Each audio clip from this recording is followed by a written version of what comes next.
إن للمتقين مفازا حدائق وأعنابا وكواعب أترابا وكأسا دهاقا لا يسمعون فيها لغوا ولا كذابا جزاء من ربك عطاء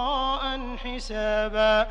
رب السماوات والأرض وما بينهما الرحمن لا يملكون منه خطابا